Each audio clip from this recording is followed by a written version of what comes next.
The destruction of roughly 20 pounds of bioengineered corn seeds at the start of the weekend has momentarily put on hold a heated argument amongst farmers for and against the introduction of genetically modified organisms into the agro-sector, while the raging debate over the pros and cons of GMO has, for now, come to a standstill. The issue is not completely off the table. We are destroying the GMO corn seed that came into the country about 2 weeks ago because the cabinet did not approve the establishment of the trial plots in the country. So this is the process that we have to go through. The representatives from Baja is here. The representative from Midwest Steel that brought in the seed along with Cardi. They are here to witness everything, and we have the people witnessing as well from Central Farm.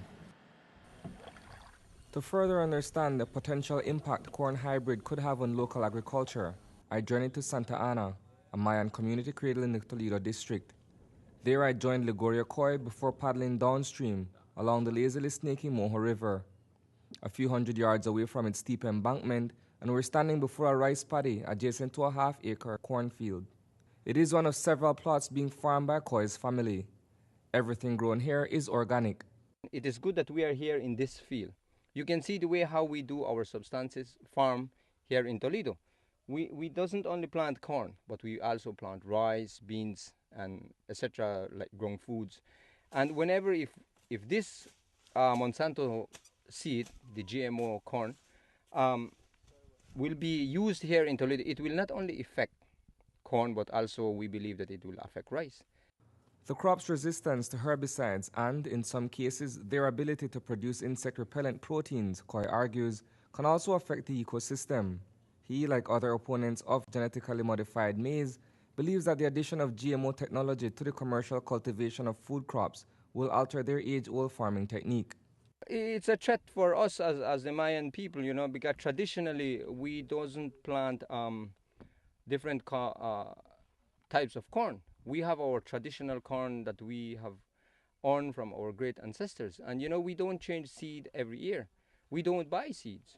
So it will really affect our traditional corn that we use here. And it's not all the corn that we plant. There are corns that you plant whenever you are harvesting. It almost weeble. It is good for nothing. And those traditional corn that we have, we don't want to lose these type of corn.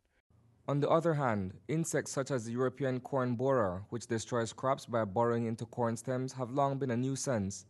BT corn, which derives its name from the microorganism Bacillus thuringiensis, is the result of bioengineering. American farmer Paul Asnes is among its many proponents. For 20 years, we suffered, severely with corn borer. I sprayed 1 year, okay, got an immediate 20 bushel increase in yield. And shortly after that, in fact, I didn't want to spray anymore because we are next to a lot of lakes and rivers. And then we found out we could purchase a corn that protects the corn from the European corn borer, BT corn, and start raising it. And wow, I got the same yield increase as I did when I sprayed it. And the BT only affects the corn borer. It doesn't affect anything else. It doesn't affect the frogs, the birds, the honeybees, anything else that's in the area. A lot of very beneficial insects. Doesn't affect them. But we get the same yield without affecting the environment. Matter of fact, the way we're farming now is far better to the environment. Back at the paddy, Esteban Coy and his grandson are busy harvesting several bushels of rice. He removes each grain manually, carefully making sure that each stem is bare before discarding it nearby. Farming has been his livelihood for as far back as he can remember. He too is apprehensive about the idea of planting GMO corn because of the risk of cross-pollination.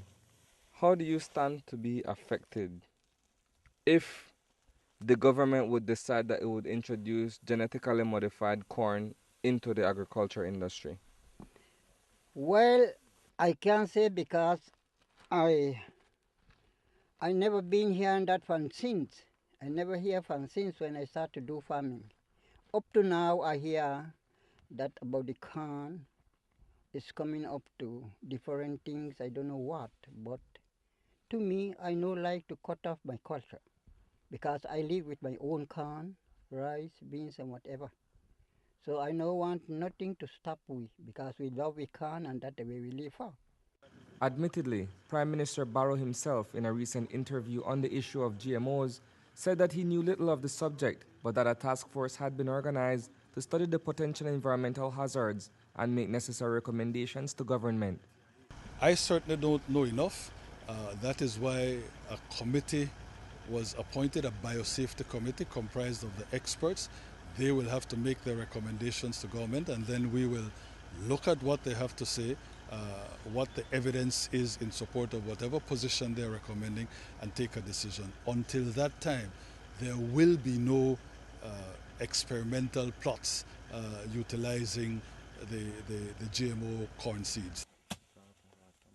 On the opposite side of the river sits a parcel of farmland belonging to Malachias Chub, another of Ligoria's many sons. The teenager is a third-generation farmer here in Santa Ana. As you see here, we have our corn, and if we bring that GMO corn and plant it here, whereby we cannot plant anything else between our corn. As you see here, we have banana, callaloo, pepper, things between our crops. And if we bring that GMO corn, I understand that if we plant it, we cannot plant anything else in there. So as you see, we have rice beside our corn, and if we bring that GMO corn, we will not be able to plant rice again. While that remains to be established, a biosafety committee is carefully examining the proposed introduction of BT corn locally, with no urgency, says PM Barrow, to proceed with implementation prior to its recommendations being vetted in Cabinet. Reporting for News 5, I am Isani Cayetano.